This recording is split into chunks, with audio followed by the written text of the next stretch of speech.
1:15 hours. In a single blinding white flash, a $500 million S-400 Triumph air defense battery was reduced to twisted, molten debris.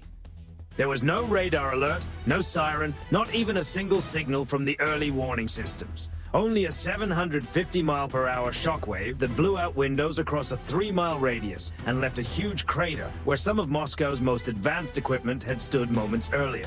This was not a random hit. It was the first second of a 60-hour campaign that, by every indication, dismantled Iran's Russian-built protective umbrella before operators fully understood what was happening. The Pentagon has confirmed that more than 1,000 high-value targets were taken out of action in just the first 24 hours. What we are seeing here is not a limited tactical move. It is the methodical breakdown of a peer-level military network. While Tehran's state media continues to project the image of resistance, the reality on the ground points to complete and uncontested American air dominance. The showcase systems of Russian export technology, the S-400, the Buk M3, and the Panzer S-1, were left as smoking wreckage. Iran's newly acquired Su-35 flanker E-fighters, expected to serve as a major deterrent, never even got the chance to roll onto the runway. They were pinned in their hangars by a force operating so far beyond their detection envelope that the engagement was effectively decided before the first radar crew could fully react. This was the moment the balance of power in the Middle East did not merely shift, it was reset entirely by an integrated combat network that gave the other side virtually no time to respond. What unfolded over Iran did not begin with an explosion. It began in silence, in orbit above the Earth, and through digital channels moving across the global network. General Dan Kane, chairman of the Joint Chiefs, confirmed that the first moves came from U.S. Cyber Command and U.S. Space Command. Before any pilot engaged, a powerful non-kinetic layer had already been placed over the Iranian battle space. Through advanced military satellites, the United States essentially disconnected Iran from its own eyes. Picture a fighter stepping into the ring blindfolded, with static roaring through his headset. That was the condition of the Iranian military. At 110 hours, U.S. Cyber Command reportedly inserted highly classified logic bombs into the integrated air defense network, forcing Russian-coded software into loops and freezes. At the same time, U.S. Space Command used high-powered signals to disrupt GPS and GLONASS reception over the target areas. Iran's newly fielded Su-35 flanker E fleet stayed locked to the ground because the command and control systems guiding them had effectively been shut down. This is the first step in the modern American kill chain. You do not go after the tank first. You remove its ability to hear the order to move. And while the digital layer was falling apart, the physical blow was already on the way. This was not stealth at the opening. It was saturation on a massive scale. The USS Abraham Lincoln, positioned in the Arabian Sea, served as the central mobile launch platform. But the first kinetic wave did not come from its flight deck. It came from the USS Spruance and the USS Stockdale, two Arleigh Burke-class destroyers operating in the Gulf. Those destroyers released a swarm of BGM-109 Tomahawk cruise missiles. These $2 million weapons are far more than simple flying explosives. They are low-altitude autonomous systems. Traveling at roughly 550 miles per hour, the Tomahawks use terrain-matching radar to slip through the jagged valleys of the Zagros Mountains, staying beneath the line of sight of Iranian radar coverage. Their mission was to take out the enemy's fixed sensors, the long-range early warning radar arrays, including systems such as the Resonance NE. These installations were built to detect stealth aircraft, but they were not prepared for low-flying cruise missiles appearing over a ridgeline at just 50 feet. By 1:45 a.m., the outer shell of Iran's defenses had been cracked open. With the long-range radar layer blinded, the next phase began. This is when the F-35 Sea Lightning II from the USS Abraham Lincoln, alongside F-35 variants operating from regional bases, moved into the spotlight. The S-400 is often promoted as a system designed to counter stealth aircraft, but it ran into a difficult reality. The F-35's radar signature is often described as smaller than a golf ball. American pilots, operating with a level of precision and coordination that left almost no room for reaction, advanced in tightly coordinated groups. Using the AN/APG-81 radar, The F-35s identified the exact electromagnetic signatures of S-400 mobile launchers. Those launchers had reportedly been hidden in civilian neighborhoods and deep canyon terrain, relying on concealment and low visibility to survive. But the F-35's sensor fusion systems passed that data through Link 16 to a squadron of F-15E Strike Eagles orbiting 50 miles away. The Strike Eagles did not need direct visual contact. They simply delivered the payload, releasing AGM-88 GAARGM missiles. Traveling at more than 1,500 miles per hour, those missiles tracked Russian radar emissions with lethal precision. Even if operators shut their radars down to disappear, the AARGM could continue toward the last known location using GPS and inertial guidance. The result was a complete takedown of the primary air defense batteries. At that point, the so-called invisible shield was fully exposed. Then came what Secretary Pete Hegseth described as the big wave. At 0300 hours, B-2 Spirit stealth bombers arrived over the theater after a nearly 30-hour non-stop flight from Whiteman Air Force Base in Missouri. They had been refueled in the air by KC-135 Stratotankers and KC-46 Pegasus aircraft operating over secured zones. Each B-2, a $2 billion flying wing, carried one of the heaviest conventional payloads in the American arsenal. The bombers released the GBU-57A/B Massive Ordnance Penetrator, 30,000-pound bunker-busting munitions engineered to drive through up to 200 feet of reinforced concrete before detonation.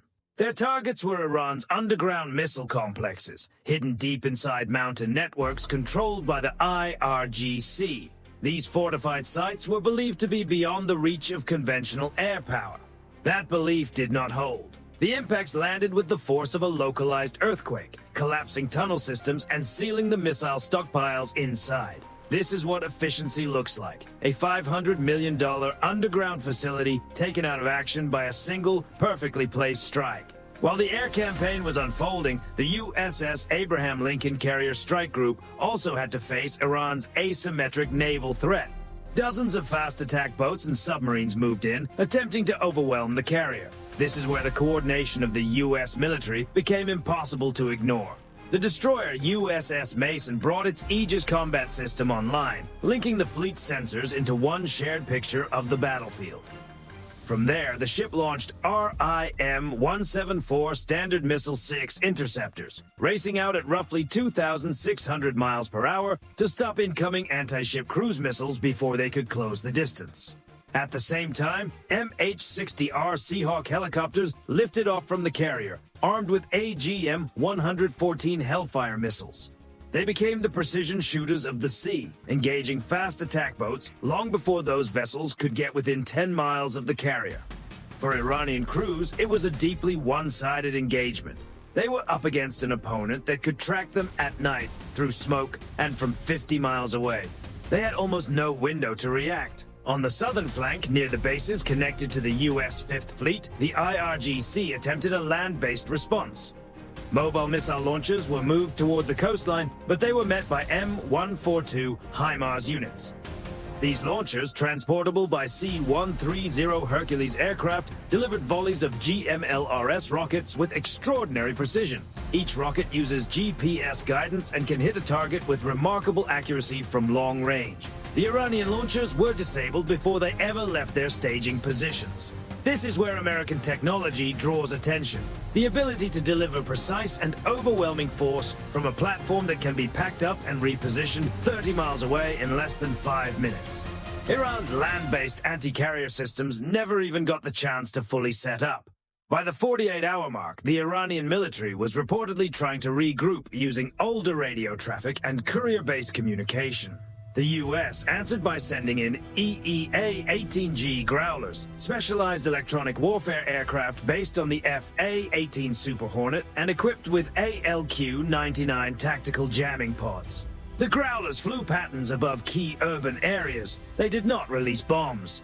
They filled the spectrum with electronic interference, disrupting frequencies used by everything from emergency services to military command networks. At 1915, an IRGC commander reportedly tried to contact regional headquarters to report a breach.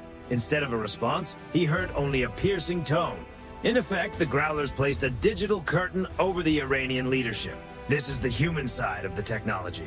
For the pilot, the mission is about maintaining a clean flow of data. For the opposing force, it becomes total and deeply unsettling isolation.